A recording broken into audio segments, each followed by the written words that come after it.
তোর আর কবে পারবি ক? দায়িত্ব দিলাম, দুইটা ইজি ইজি ম্যাচ হারলি। কার লগে হারলি? পাকিস্তান লগে হারলি। ইন্ডিয়ার লগে হারছত মানা গেল, পাকিস্তান লগে হারে 130 রান। এখন দেশে যাবি কেমনে? যাইতে পারবি না, এখন লেবার বিষয়ে কাম করতে আমগো। ভাই বিষয়টা কি কোনোভাবে চাপা দেওয়া যায় না? চাপা আর কত দিন? 2 দিন আগে হারলি শ্রীলঙ্কার লগে, ওইটা লয় জিতা দিছে আফগানিস্তান লগে চাপা। এই যে এখন পাকিস্তান আর ইন্ডিয়ার লগে হারছত, এটি কার লগে চাপা দিমু ক? দেশে মুখটা দেখাম কেমন? ও ভাই কি কইলেন? আফগানিস্তান আফগানিস্তান লাগে তো আমাকে সিরিজ আছে, লন আফগানিস্তান লাগে সিরিজটা জিতা, এটি সব ভুলাই দিমু। চলেন সব ভুলাই দিই বাংলাদেশের দর্শককে। চল। তো সুপ্রিয় দর্শক মন্ডলী, আমি আছি চুদনা টিভি থেকে। চুদনার ছোট ভাই আছে এই জায়গা। এইটাই সেই মাঠ যেখানে বড় বড় ম্যাচ হয়নি। এইটাই সেই মাঠ যে মাঠে ক্রিস গেল আসেনি। তো আজকে আমরা ঘুমিয়ে থাকা শেঠদেরকে জাগিয়ে তুলতে চলেছি। রে গোবর, ভাগ্যটা ভালো, পারা দেয় নাই। সাইটা দেখলাম গোবরই এটা।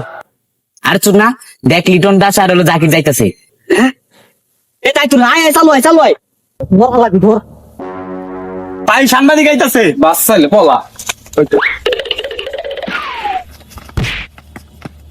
এই কাইলা জাকির, তোরে পাইছি, তোর ইন্টারভিউ নিউ, তুই হারছস কেমন এতগুলা ম্যাচ? ভাই ভাই ফাইসা গেছি ভাই। এই যে আপনারা প্রতিনিয়ত ম্যাচ হারতাছেন, আপনাকে কি একটু লজ্জা শরম করে না? শরম? এইটা আবার কি? ওরে মিয়া, শরম পাইলে কি টিকটক মানে ক্রিকেট খেলন যাইবো? বুঝলাম আপনাকে শরম নাই, তাই বলে প্রতিনিয়ত হারবেন? আরে মেয়ে, আমি খেলছি নাকি? আমি থাকতে দেখেন না বাংলাদেশ ম্যাচ দিচ্ছে, আমি তো খেলি না। এই জাকির আলী ক্যাপ্টেন ছিল, জাকির আলী জিগান। কই হারলাম? আফগানিস্তানের লগে জিতলাম, হংকং এর লগে জিতলাম, এটি কি জিতা হয় না? হংকং একটা টিম। তো জায়গায় না থাকলে মান সম্মান ছিল। আরে মিয়া, আপনার প্রশ্নই হয় না। তো সুপ্রিয় দর্শক মন্ডলী, পরিশেষে আমরা জানতে পারি লিটন দাস আর ওই খেলাটার নাম জানি কি?